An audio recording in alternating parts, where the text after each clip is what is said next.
Hello everyone and welcome back to our channel. आज हम बात करने वाले हैं एडवांस एक्सेल के एक नए टॉपिक की जिसका नेम है cell reference. Basically cell reference होता क्या है? सेल रेफरेंस होता है अगर आप एक पर्टिकुलर एक सेल रेंज को और किसी भी रो या कॉलम को जब आप डिफाइन करते हैं कि ये रिलेटिव है, एब्सोल्यूट है या मिक्स्ड है। सेल रेफरेंस के 3 टाइप होते हैं, relative, absolute and mixed reference. और इन तीनों का अपना अलग अलग क्या इम्पोर्टेंस है प्लस क्या वर्क है, हम आज की इस वीडियो में सीखने वाले हैं। तो जैसे कि आप लोगों को स्क्रीन पे दिख रहा होगा कि मैंने रिलेटिव के लिए, एब्सोल्यूट के लिए एंड मिक्स्ड के लिए, तीनों के लिए अलग अलग एक एग्जाम्पल्स ले रखे हैं। फॉर एग्जाम्पल अभी हम रिलेटिव रेफरेंस के बारे में बात करने वाले हैं, जिसके लिए मैंने लिया है एक total revenue, total expenses and net income.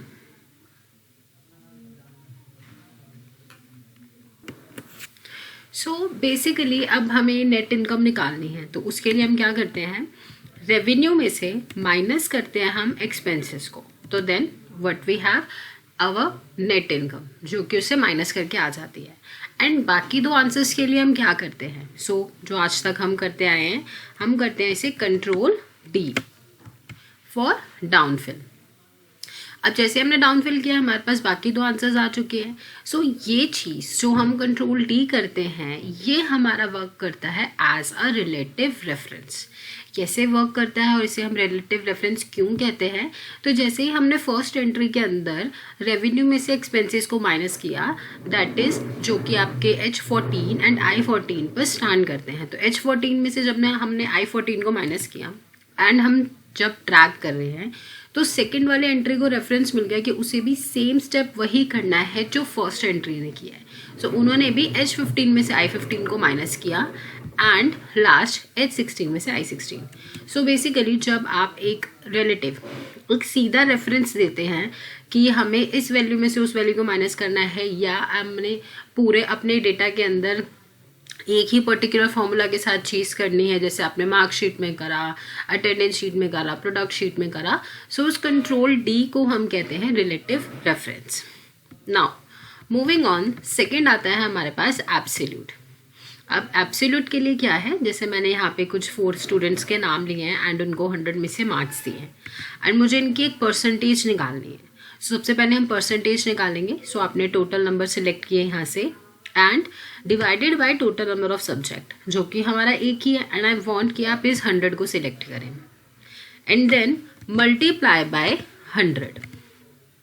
तो जैसे ही आप एंटर करते हैं, हमारे पास आंसर आ गया, दैट इज 89। ऑब्वियसली उसका हमारे पास एक ही सब्जेक्ट है तो वो उसके अंदर उतना ही स्कोर करेगा।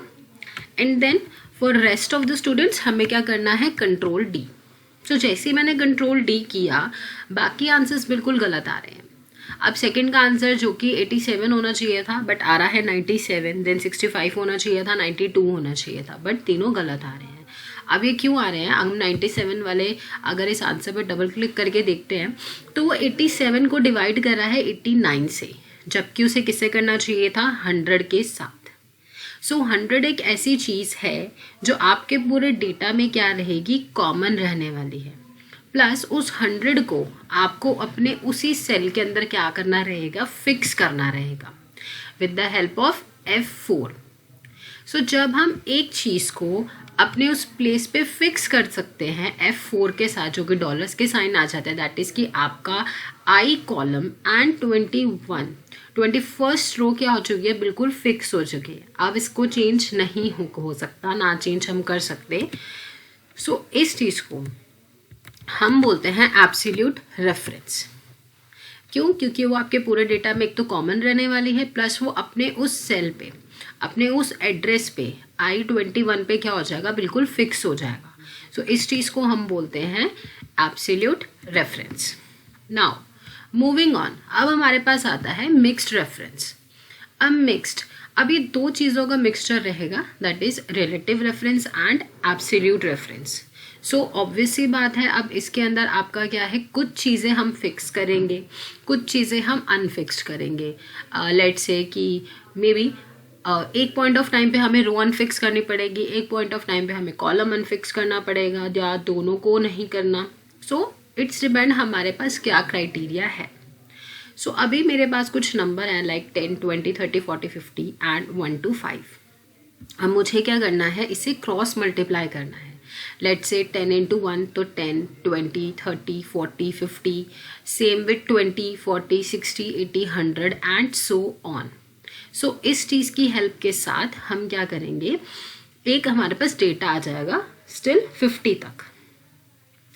सो उसके लिए हमें क्या करना है, हमने यहाँ से 10 को सिलेक्ट किया जो कि हमारा H30 पे है, H कॉलम एंड 30th रो. अब ऑब्वियसली ये रिलेटिव और एब्सोल्यूट का मिक्सचर है, सो F4 के साथ फिक्स होगा. एंड देन मैंने दिया मल्टीप्लाई.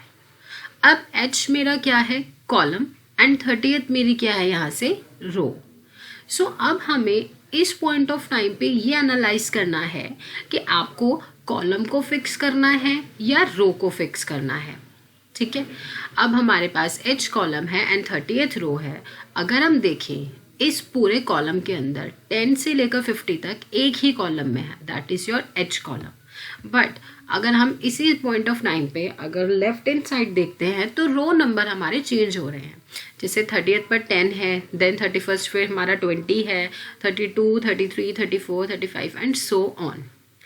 एंड जब आप ड्रैग करते हैं, हम कंट्रोल D करते हैं, सो हम पहले नीचे की तरफ ड्रैग करते हैं. ठीक है, तो रो नंबर्स चेंज हो रहे हैं, तो यहाँ से आप रो से पहले वाला डॉलर हटा देंगे. सो एक ही सेल के अंदर मिक्स्ड रेफरेंस में क्या हुआ, H30, एक H कॉलम 30th रो के अंदर एक चीज़ आपकी रिलेटिव होगी और एक चीज़ हमारी एब्सोल्यूट होगी. Same with 1.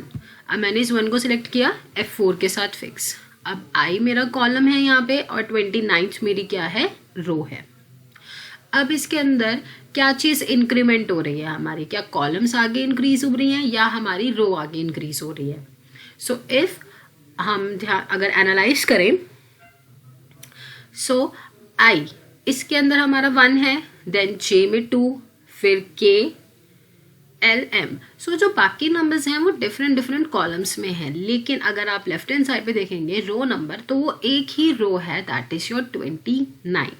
सो इसके अंदर कॉलम्स में क्या हो रहा है, हमारा इंक्रीज हो रहा है, इंक्रीमेंट कॉलम में है. सो हमें कॉलम को क्या करना पड़ेगा, अनफिक्स करना पड़ेगा, ताकि जब हम उसे ड्रैग करें आगे राइट हैंड साइड की टूवर्ड्स तो हमारे पास इजीली आंसर आ जाए.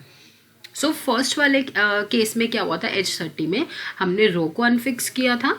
वाई, क्योंकि नीचे यहाँ पे रोज की तरफ आपका इंक्रीमेंट हो रहा था, and at the same time I29 के अंदर हमारा कॉलम्स की तरफ इंक्रीमेंट हो रहा है, तो हमने कॉलम को अनफिक्स किया है.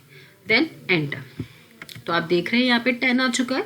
सो जैसे मैं शिफ्ट प्लस एरो करती हूँ एंड देन कंट्रोल D, तो जैसे मैंने कंट्रोल D करा, आपको यहाँ पे दिख रहा होगा आपकी रोज क्या हो चुकी है, हाईलाइट हो चुकी है, क्योंकि कंट्रोल D करते हैं. And for the same case for other answer हम करते हैं control R for right hand side. तो जैसे आपने कंट्रोल R करा, अब आप देख रहे हो ऊपर कॉलम्स हमारे हाईलाइट हो चुके हैं क्योंकि कॉलम्स के अंदर इंक्रीमेंट हुआ था. सो आप देख रहे हैं हमारे पास प्रॉपर आंसर आ चुका है 10, 20, 30, 40, 50 and 20, 40, 60, 80, 100 and so on. So इस बेसिस पे हम मिक्स रेफरेंस को यूज़ करते हैं कि किस पॉइंट ऑफ टाइम पे हमें कौन सी रो फिक्स करनी है, कौन सी रो अनफिक्स करनी है, and same with column.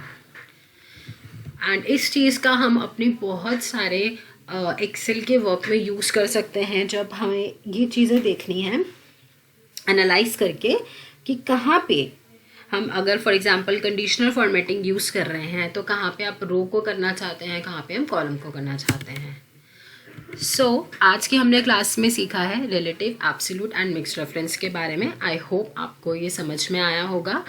So like, comment and subscribe to our YouTube channel for the next update and stay tuned. Bye.